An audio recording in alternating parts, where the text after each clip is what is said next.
Today's episode of Aquatic Wetline is brought to you by Oasis Aquatics. Find your oasis today. Find your next fish at oasisaquaticsnj.com. Check out Oasis Aquatics on Facebook and Instagram.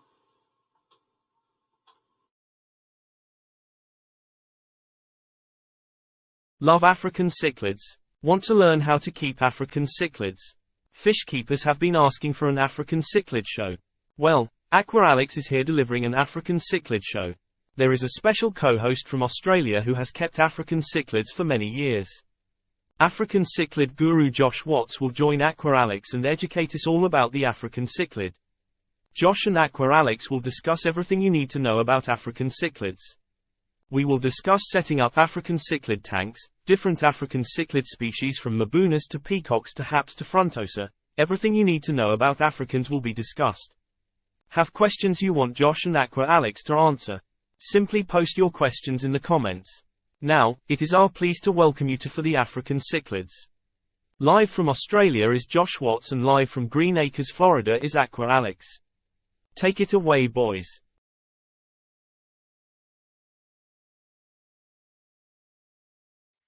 Hello, fish keepers. Welcome to For The African Cichlids.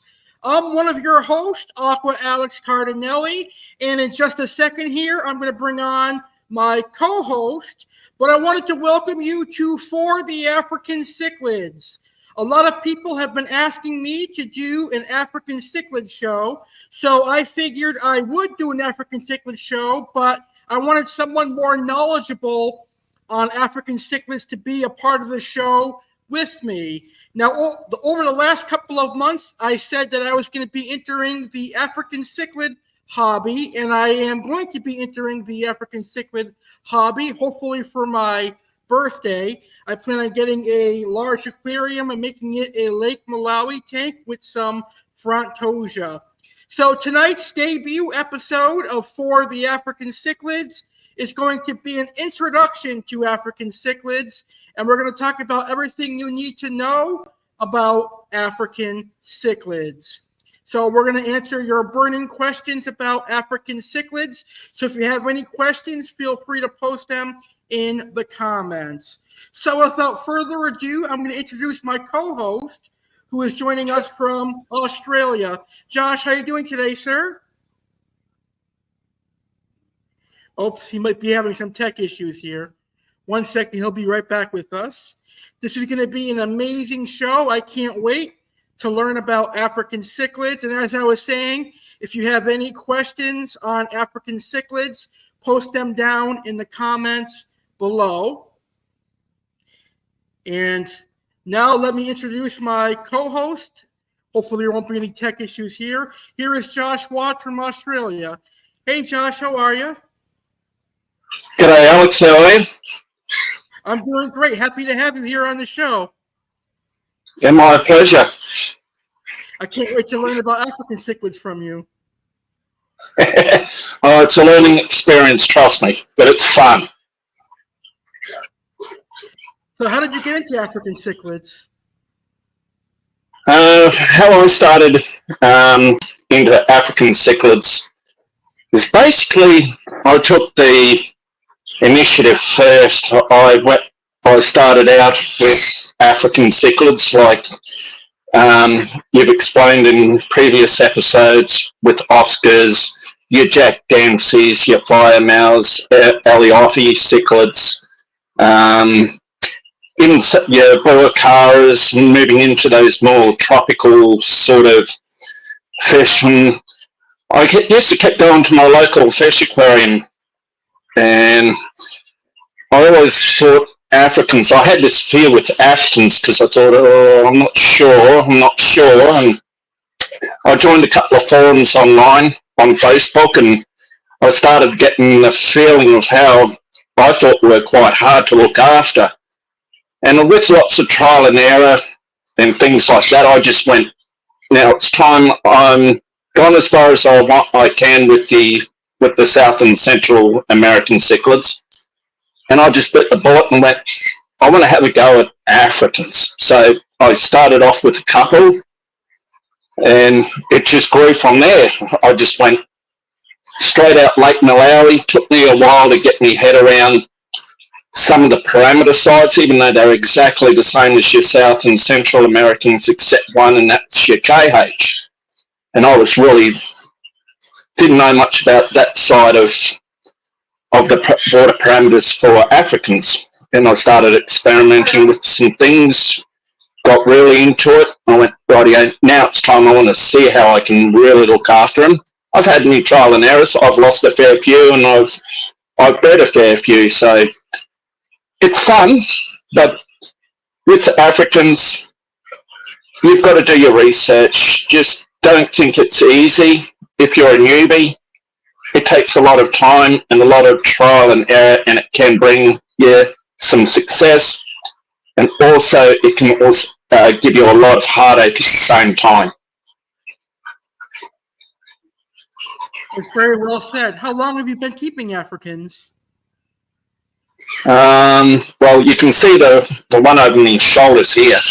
That's how I started off with Africans. It used to be a lot more packed than what you see here. I'm just recovering from a wipeout 2 years ago, and I've lost several good rare ones since. But it's getting there. I'll get back to what it used to look like, and when that happens, this tank that's behind me over my shoulders here, it will never stop breeding once I get the balance back perfect, spot on again, and moving forward, I'll just breed them, and I just sell them to good, trusted local Brisbane aquarium stores, which eventually in the future, with on the Facebook side of things, I've got teed up, and maybe you might want to be in a part of this, Alex,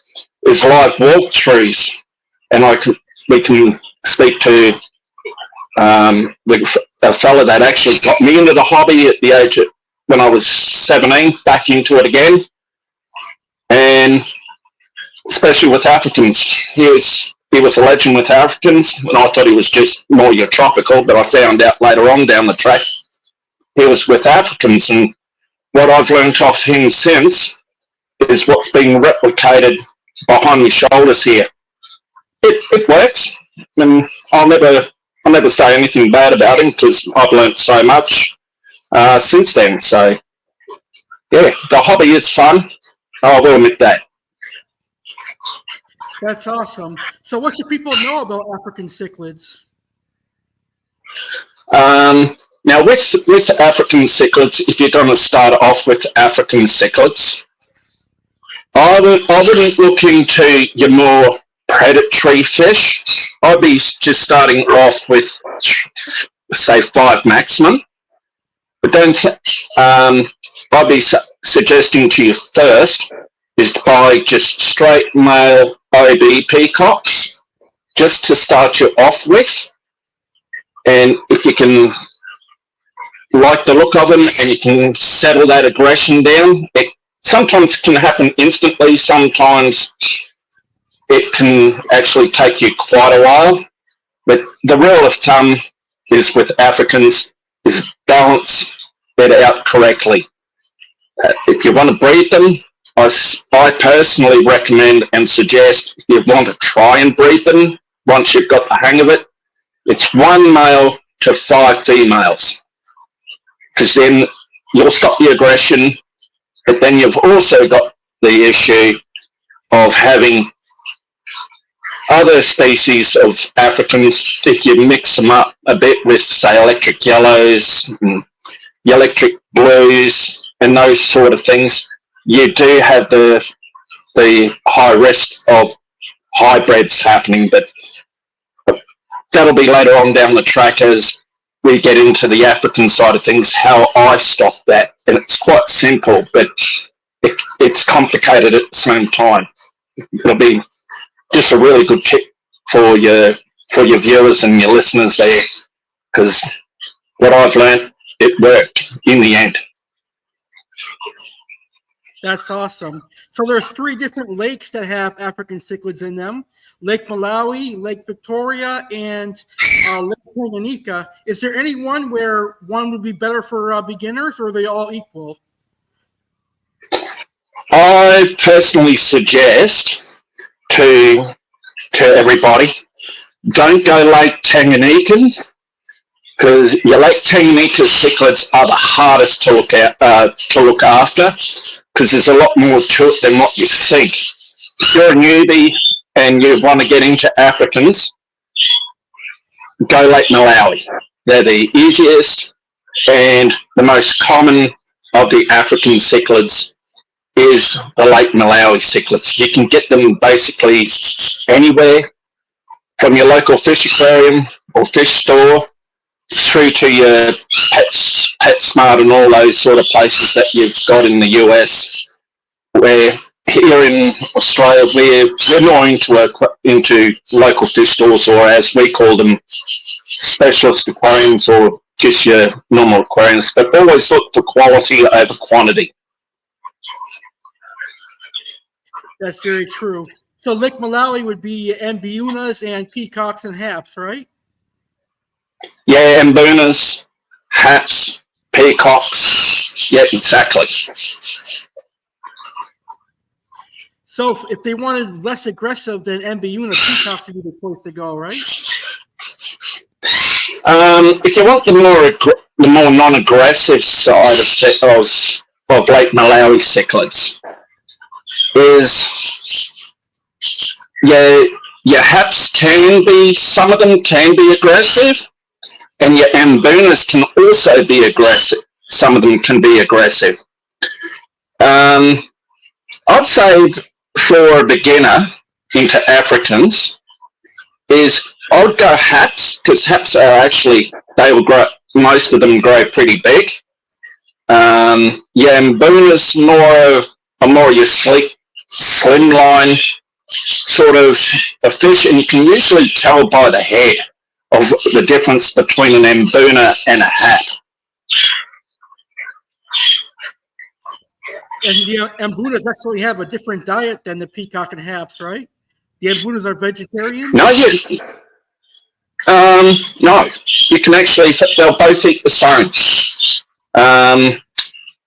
With food that you feed your Africans is you can feed frozen like brine shrimp, mysis shrimp.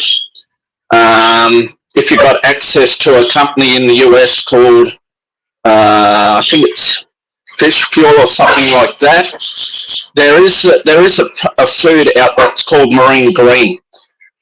Malawis love the stuff because it's got spirulina, it's got zucchini, all those really good high vitamin veggies and things like that in them.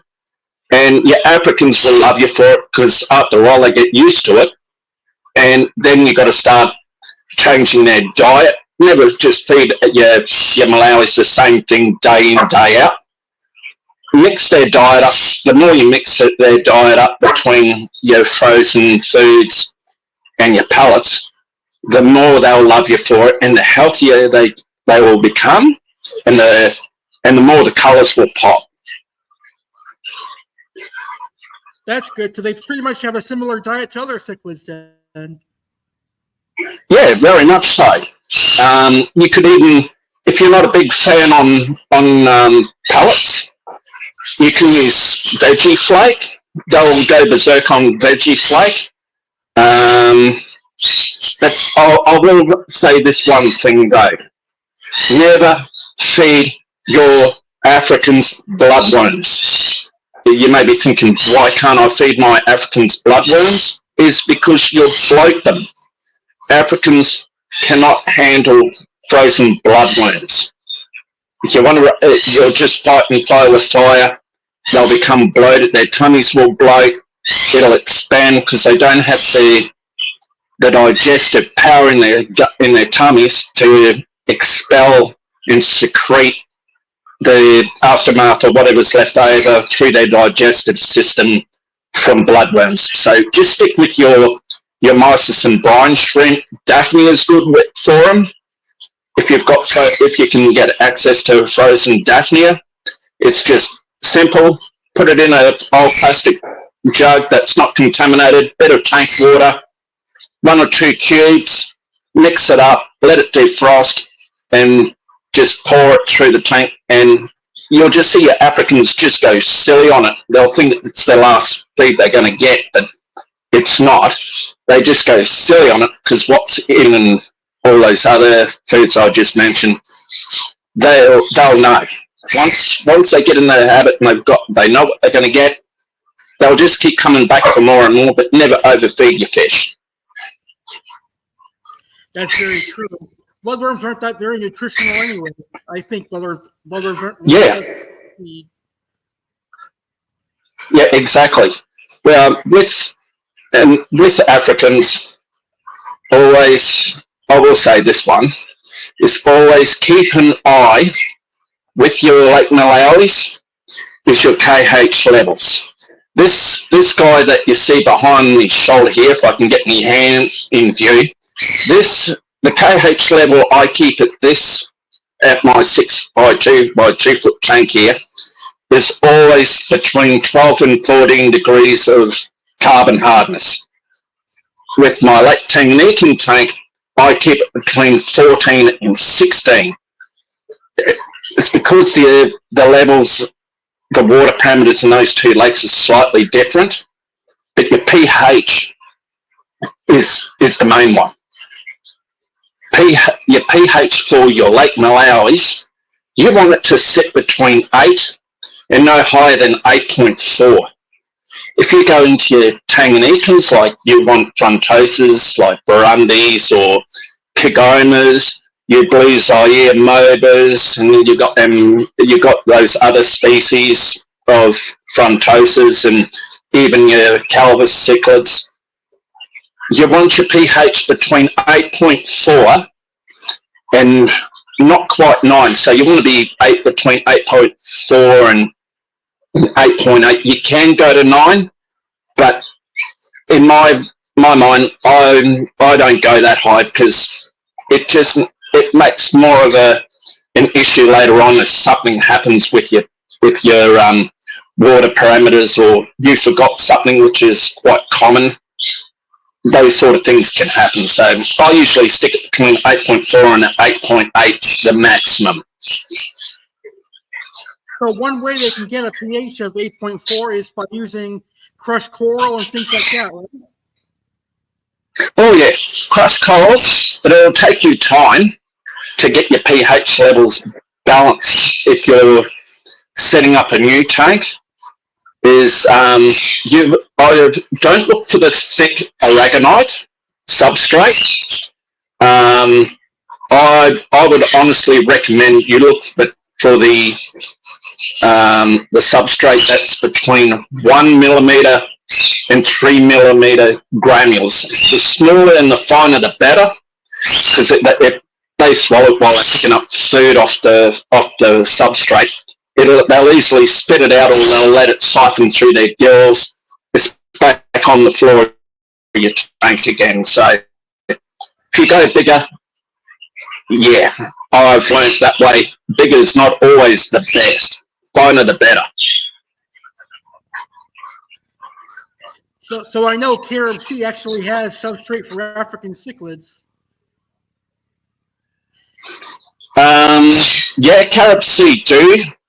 I've used A.C.E in my marine tanks, but for me Africans, I don't know if you have a brand in the US called Serenity, but that's what I've used in my African tanks, is Serenity substrate.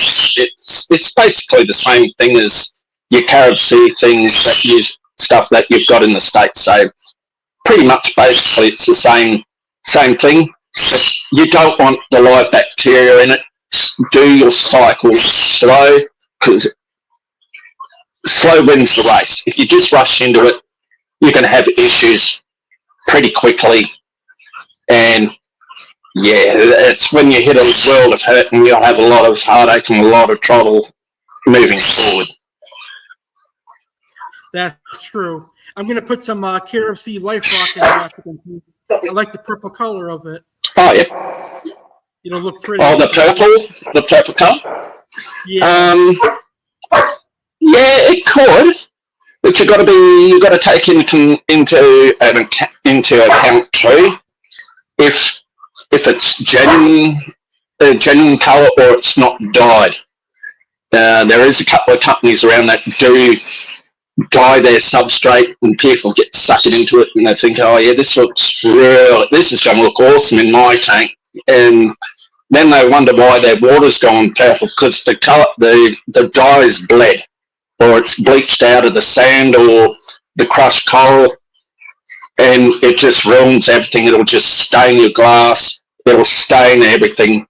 Stick with the natural white, because the white will pop the colour out in your cichlids, regardless what lake they come from. That's true. So how do African cichlids differ from South and Central Americans? To be honest, South and Central Americans is basically pretty simple.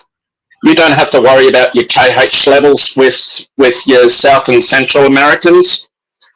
All you've got to worry about with South and Central Americans is just your pH. Keep your pH with South and Central Americans between 7 and 7.6. That's where you're going to have a lot of success with your South and Central Americans, especially if you want to breed those sort of cichlids.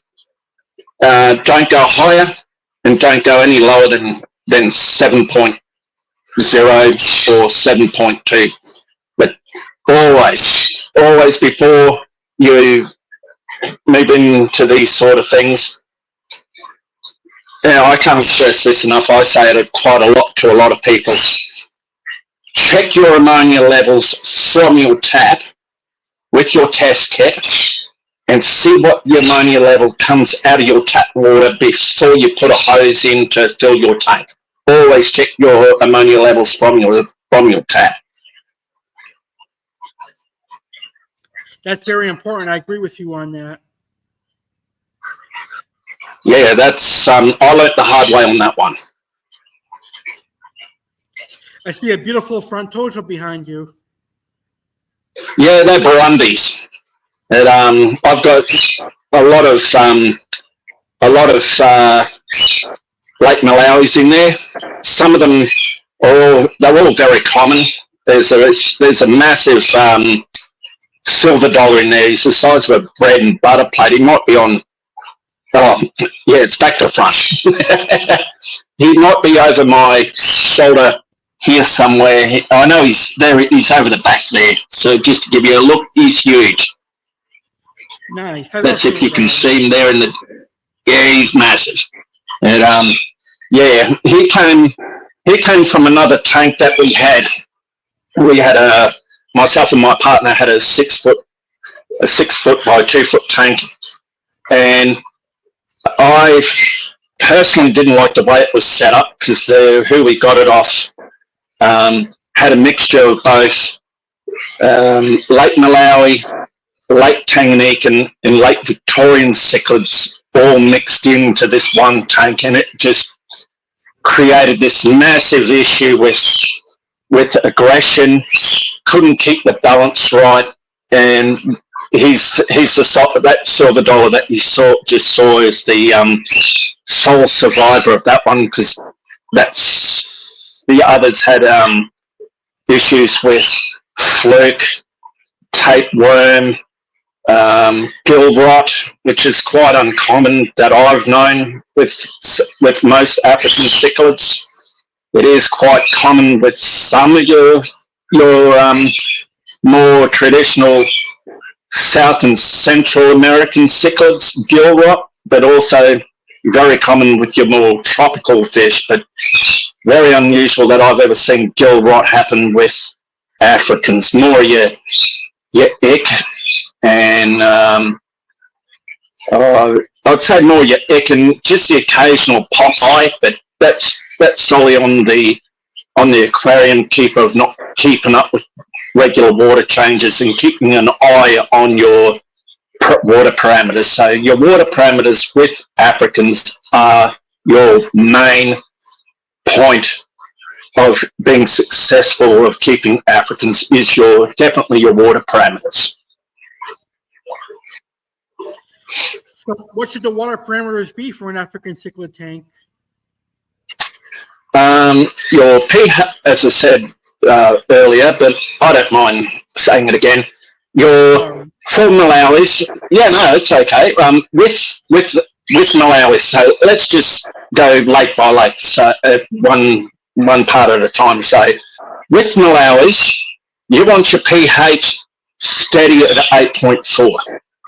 Your ammonia, don't have it higher than 0.25 because a lot of countries there is ammonia constantly in your water and it is hard to remove.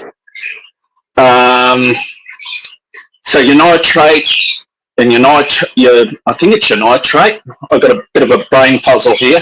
I think I'll just grab me thing up here because this is what I always get confused on because I also deal with salt water too and I always get them confused. So your nitrite, I should say, your nitrite levels should always be 0. Always.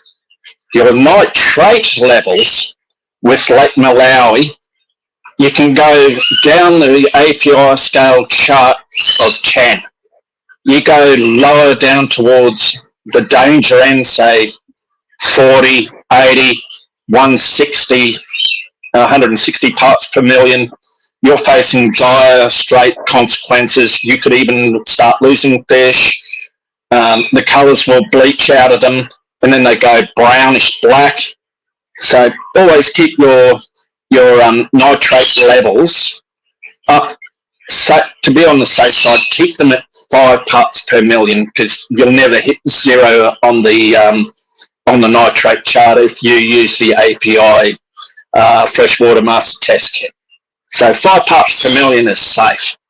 Your KH levels, excuse me, have your KH level for Lake Malawi's sitting stable between 12 and 14 degrees of carbon hardness. That's your safe levels, and if you want to breed, that's where you want to be. That's your benchmark.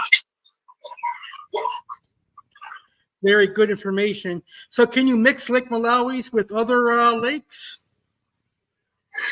You can, but within the African enthusiasts, the real African enthusiasts, they suggest not to, but you can. I'm doing it currently behind here. So I've got basically 95% of this tank behind me here is all Lake Malawi, and there's 3 funnies, frontoses. Us Australians call them funnies for short. So yeah, I've got 3 Burundi frontoses in there. I've got 2 males. Now I've got 1 female. I did have issues with my alpha Burundi fighting over the others because sexing frontoses when they're so small, about 2 inches, it's impossible. You've got to be patient and just wait. So I know this is probably going to be a question that we get a lot, but can African cichlids live with other fish like silver dollars and ditherfish and stuff? Oh yeah, of course. Of course. I'm currently doing it in the tank behind me here. I've got a silver dollar in there now, so that'll probably be the only one that I'll have in there because yeah, that silver dollar, he's huge. He's priceless to me because they're hard to find or even get to that size. Usually they only get about the size, 3 or 4. 3 inches, maybe 4 for your plain normal red tail silver dollars. But if you can find them bigger, go for it. But just use some common sense if you want to mix silver dollars in with your Africans, because especially with haps, they are fin biters. So if they get in their road, they will chase them. But everyone chases him. But as soon as he turns around, they back off. That's good to know. So definitely I'll consider having some jizzers with my Africans. Yeah, just don't rush into it. You at least give yourself, I'd say, 12 to 18 months, fully understand what you're doing with the tank and what you want out of it. That is the best way. If you want to add something different in there, just to put it off, just to change the tempo, like we have in there with that silver dollar, is take your time. Don't rush and just forcibly fill your tank with 1,000,001 fish, because you'll do your head in, and it'll just be too much of an issue you're going to have moving forward. Add your Africans in slow, 5 maximum at a time. Give them a couple and space them out, say a week, 2 weeks, maybe a month, depending how big your tank is and how stable and established it is. So what would be a good beginner size tank for Africans? The larger the better? Larger the better. Well, I've got a 3 foot, which is over the top, that corner up there. I've got a 3 foot it's a 3 foot tank, and I've got in there. I did have a lot of really nice fish in there. I've currently got in there, as we speak, I've got 7 juvenile VC10s, but I use that as a grow out tank, because when I buy fish, they're so small, I wouldn't dare put them in here, because I've got a couple of predatory fish in there. I've got a Venusta. You may see swim behind me every now and then, and a Libastoni. They're not paired. They don't like each other, which is quite strange, but I'm glad it's that way. But if I put anything too small, they'll be gone in no time. I've had black lithobates. Unfortunately, they died due to a chemical imbalance with a dodgy bottle of prime I had. So yeah, it's just all trial and error. A lot of heartaches happen, but you learn by them, and you just move forward.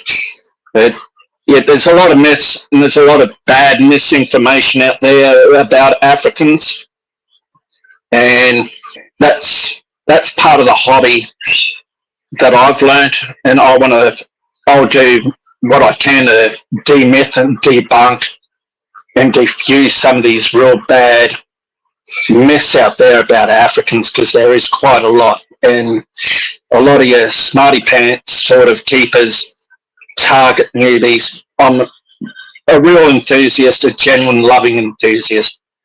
Won't give you false misleading information. They'll be there, help you right through to the end until you've got the hang of it. That's very good. So is it better to buy juvenile Africans or buy adults? If you just want the colours there and then, you can go adults. But if you've got the patience and you just want to see them mingle, get them as juveniles, because it doesn't take long for them to pop in colour. And African and Lake Malawis are actually quite fast growing. Most of the hats. Some of the some Mbunas are quite quick growing, and some of them also are very slow growing. So it's just a personal preference. Yeah, I noticed they tend to be less expensive when they're smaller. Yeah, when they're smaller, yeah, very much so. They are quite cheap until you get into the bigger size, because the job's already done. So you're just paying just for the colours and the size of that certain species of African that you buy. But yeah, to make it more exciting and more fun, buy juveniles. That's good to know. So what's your favorite African cichlid? My favourite African cichlid out of them all, it's, if we're talking Lake Malawi, which is what I've got behind me here, I'd have to say my favourite Lake Malawi cichlid would have to be the black litterbait, and that or the VC10. The VC10s are beautiful. I like them too. Yeah, I love them. They're not hard to get. Yes, they're in such high demand at the moment with the VC10. So watch them grow, because they do get pretty big. They'll get up to nearly a foot long. They're not an amboona, they're a hat. You can tell by the shape of their head. I like the Malawi eye biters. I think they're pretty cool looking. Oh, the old Malawi eye biter, or the Malawi hawk. See, everyone's got their own preference when it comes to Malawis. Like, I find the Malawi eye biter to be a real stealth ambush predator. And what those buggers will do is actually take the eyes out of your other fish. So just keep that in mind, and the hawk, because that is a predatory fish from Lake Malawi, and the Malawi hawk, they're both classic stealth ambush predators. Both will go for the smaller the fish, because your smaller fish aren't as quick and agile as your larger ones, but those two, it won't matter, they'll go for anything. They'll go straight for the eye, especially the Malawi eye biter. That's why I refuse to even keep them, because I like my fish with every appendage and everything intact. But it's just a personal choice, really. If you want a predatory tank, go for it. Go on Malawi hawk, get Malawi hawks, get Malawi eye biters, get Venustus or giraffe cichlids is another way they're called. Your Livingstonies, your polystigmus Malawis. The list goes on forever if you want good predatory Malawi cichlids. It's just a personal choice when it just boils down to it. But if you're after, say, the more peaceful, don't think your common electric yellows can be peaceful. Sometimes they can be aggressive, especially if you've got a high number of males and you've got a couple of females. To be honest, the black Tanzanian A.C.E, I can see one going just up the top here, nearly behind my head. They're awesome. They're just so cool. The black with the yellow tail, the blue A.C.E is another one. They just got a real vibrant electric blue sort of coloured body, again with the yellow tail. And then you go into the white tail A.C.Es. Yeah and no for me. I try to stick to the more solid colours. My other favorite African cichlid is the Frontosa. They've been a dream fish of mine. I love the Frontosas. Yeah, any particular species of the Frontosas? You know, I like the classic Burundis, but I also like the blue Mobas.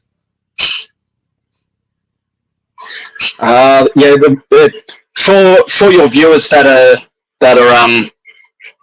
funny lovers or want to know about them,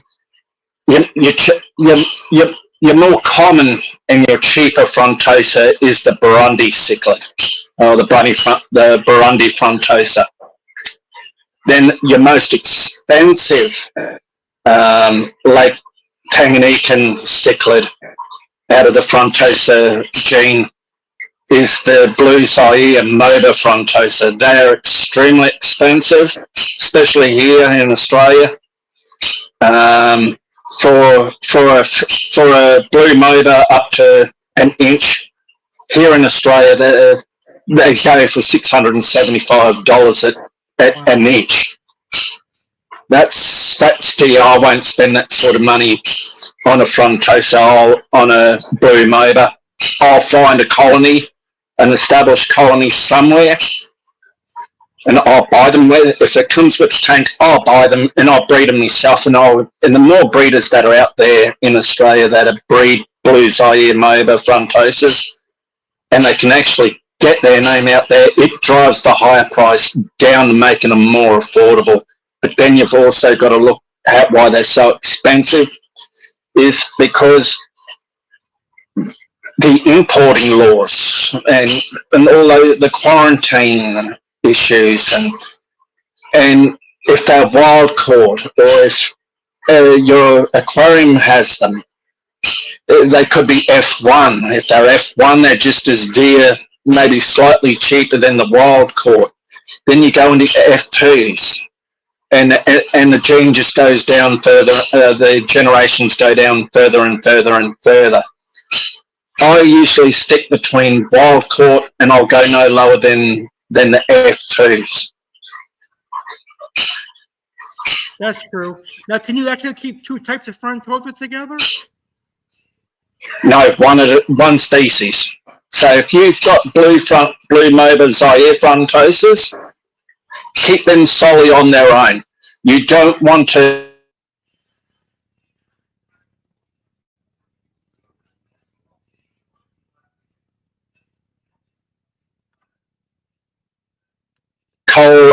cola or something like that.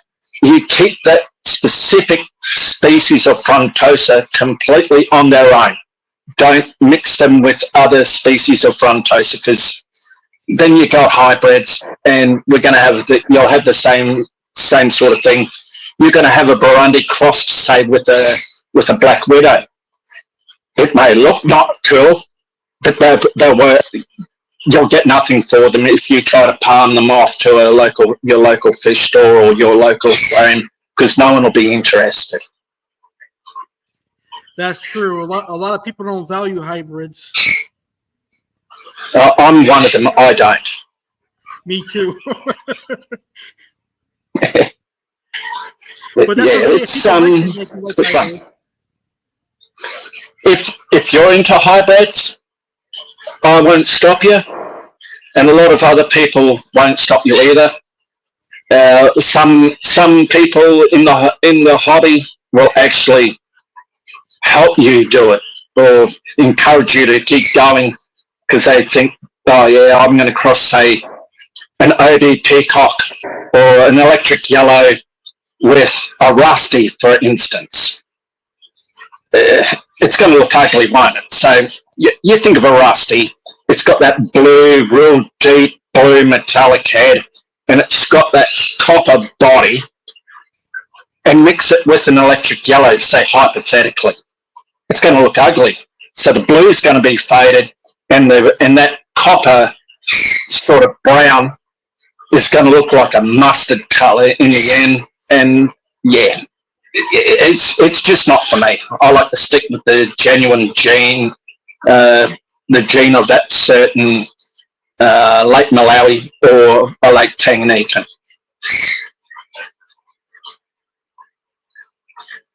So is there anything else you'd like to discuss? Oh, I don't mind answering some questions, because, yeah, I don't mind. Say, if people like with how this is going, if by all means, I don't mind going, say, maybe next week, or if your viewers like, we can go into the Lake Tanganyikans. I'll show everybody my Lake Tanganyikan tank, because I've got some really cool F2 Kingoma frontosas in there, and they're genuine, and they're breeding as we speak. That's awesome. I'm checking Facebook right now to see if we have any questions. So just check. Yeah, no, by all means. 1 second here. Oh, good.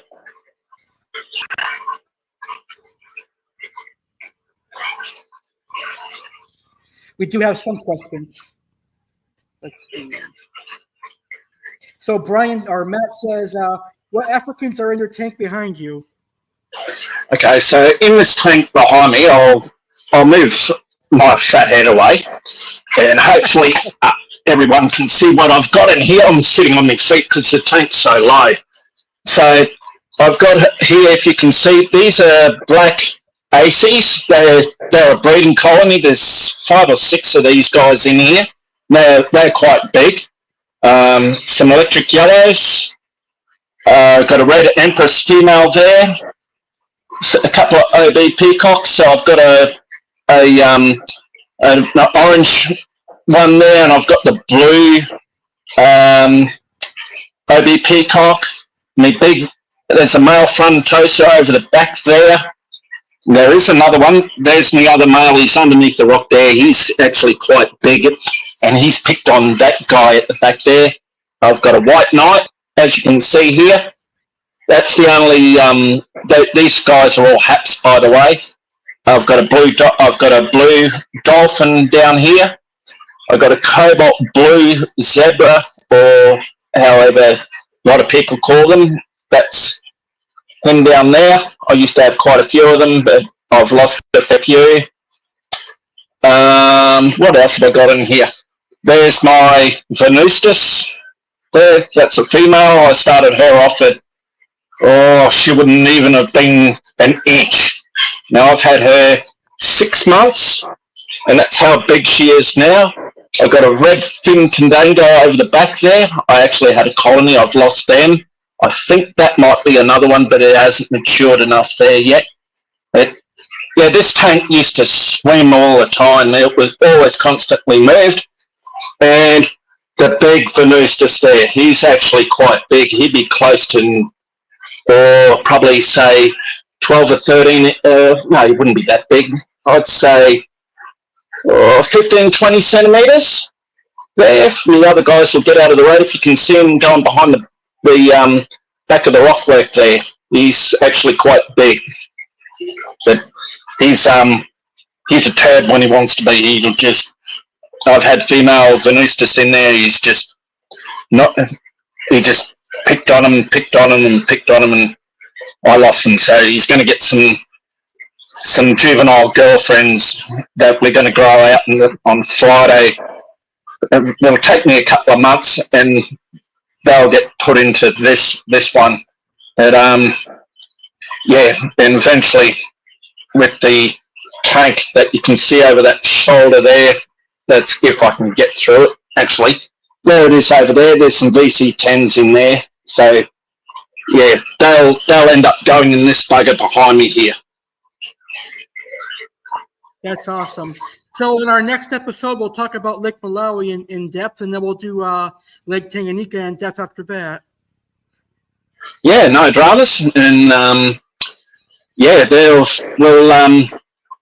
even if your viewers have got issues with their Malawis, or their general Africans in general, you've got issues with any disease or parasite issue, as my good friend Alex just mentioned there, drop your comments below, and I'll help you out, and I'll show you and teach us the right way how to identify that issue and get rid of it within a short period of time, because it's not hard. That's true. You did a great job tonight. I really enjoyed our show. Yeah, it's fun. It's my pleasure. Finally, I get to see the gentleman live that I follow quite often. I know, it's awesome. But I'll just mention one thing. I've just received a question by a private myself, and that is, what do I feed these guys? So I'm going to run through a brand that I think may not be available in the States yet, which I'm currently trying to get this company to come into the States. And what I feed those guys behind me here, and I feed all my Africans this stuff, I'll just pull it up there, is the Dymax Massive Achieve. They're a sinking pellet, That's probably the best food that I've tried. And for the little ones, is just the Dynex. It's the probiotic, so all their food is probiotic, and that's their cichlid premium. So why buy Dionici and your ocean, whatever it is, that sort of food? Give this stuff a go.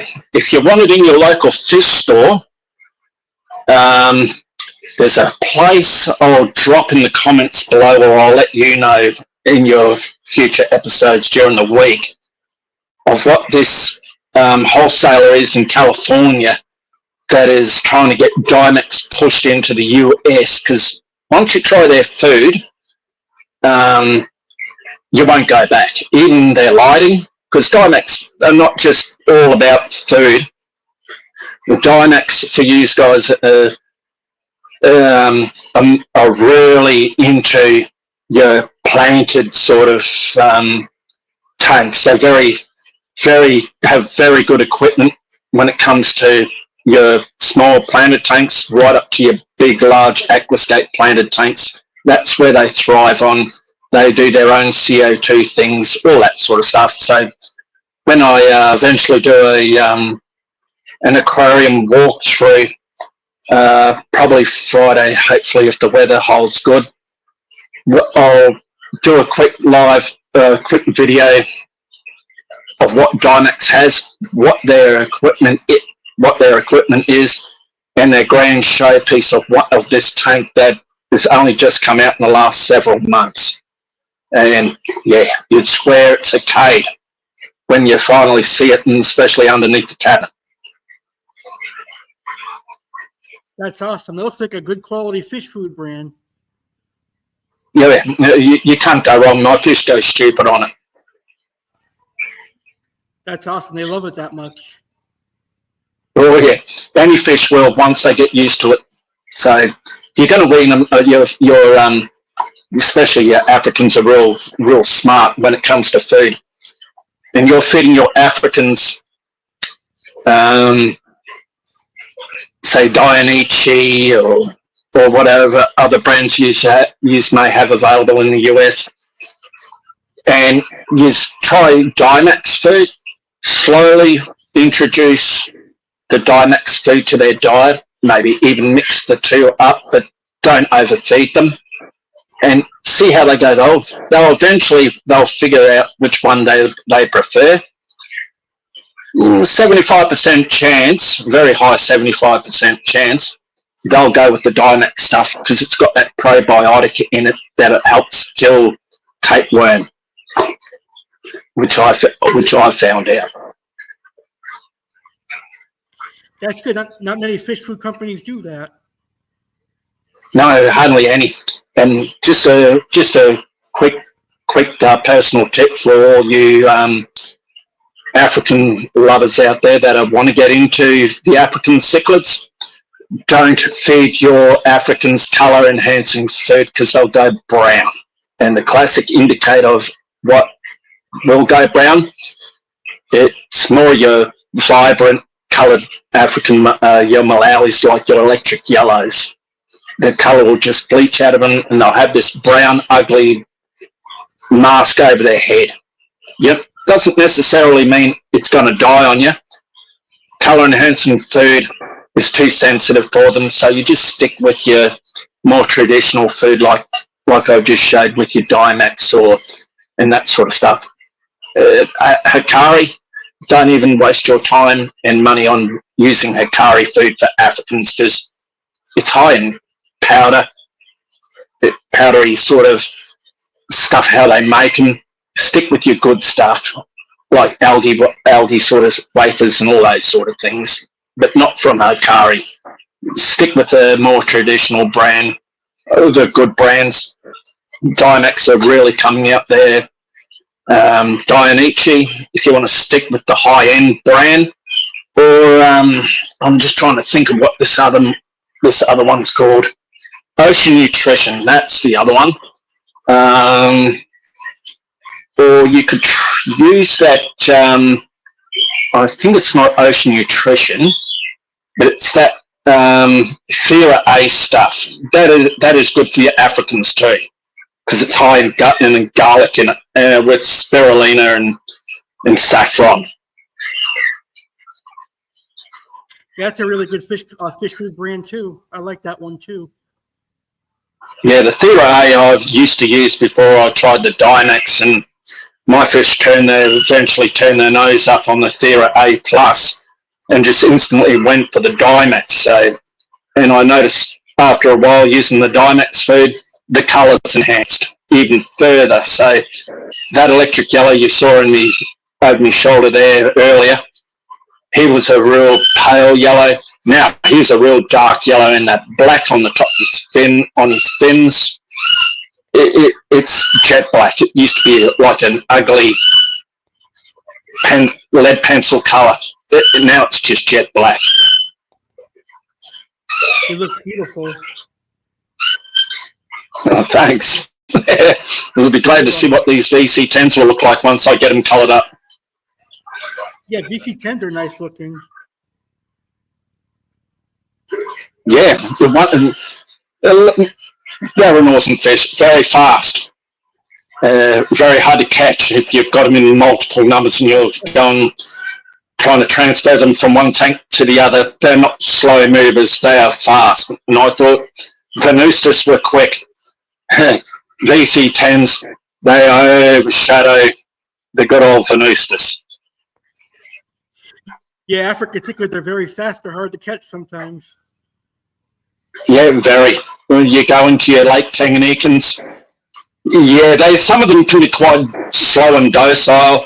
And they don't like being moved around from tank to tank, but it's the Malawis that'll give you the headache and a good run for your money. You'll get a good arm workout. I used to hate catching Africans and I worked at a fish store, especially the Malawis. You get your arm workout that day. Oh yeah, don't worry. Mine still does. Mine give me a workout quite often when I've got to move the Texas Holy Rock around, or I've got to clean my filter and I've got to take the intake and the spray bar out. But that's just the way it goes. They're only out of the tank 20 minutes at the most. Most of the time, if I've got to do a deep clean with my filter, well, yeah, maximum an hour. Well, I want to thank you so much for being here tonight. It was a great show. Yeah, my problems anytime. I'm always here to help answer questions and guide people. That's what I love about this hobby. This hobby is helping everybody. No point in arguing. I'm just here to help everybody. I agree 100% with you. I think a lot of fish keepers appreciate that. No, you're more than welcome. So in our next episode, we'll discuss Lake Malawi. Yeah, more further in depth. Yeah, I actually quite enjoy that, and we'll we'll go in deep with some new additions for that. I'm going to be putting in this bugger here, so I've just got to hunt it down a couple, and we'll maybe do a live introduction and introduce my new ones into there, providing I can find them big enough so that Venustus. That's awesome. So I'd like to thank all the viewers who tuned in live and watched our debut of For the African Cichlids. I want to thank everyone that watched the debut of For the African Cichlids. I hope you enjoyed the show, and thank you guys for watching. Fish keepers, I'm inviting you to another big interview. It's 1 year in the making. On Saturday, May 18th, a part of the 2-year anniversary for Saturday Live, I am going to be interviewing the owner of aquascapeonline.com. My special guest for Saturday, May 18th will be Aquascape Online owner Pedro Villegas. Get ready to learn about Aquascape Online. Get ready to learn about piranhas and stingrays. I am really excited to have Pedro Villas, the owner of Aquascape Online, on this 2-year anniversary of Saturday Live, Saturday, May 18th, 9 p.m. Eastern, 6 Pacific. Mark your calendars and get ready to hear Pedro and I talk about tropical fish. On the next Saturday Live with Alex Cardinale, it's the final Saturday Live of April. The next Saturday Live airs Saturday, April 27, 2024, at 9 p.m. Eastern, 6 p.m. Pacific. Let's end April with a bang. We continue on the road to the 2-year anniversary of Saturday Live on May 18th. I'll be debuting a new segment called Saturday Blast from the Past as we head towards 2 years together. Relive my interview with cancer survivor Sandra Kemp. The animal of the week is the incredible axolotl. Learn all about axolotl. The Oasis Aquatics featured fish is the Geophagus sveni. The Aquascape Online featured fish is the Aba Aba knife fish. Aqua Alex's featured fish is the thin bar black bar silver dollar. Sergeant Slaughter has facts on the Aventura Mall in Miami, Florida, and Five Guys burgers and fries. Alex will recap April and discuss the pros and cons of social media. All that and more, including a Chef Alex recipe, Karens of the Week, and more.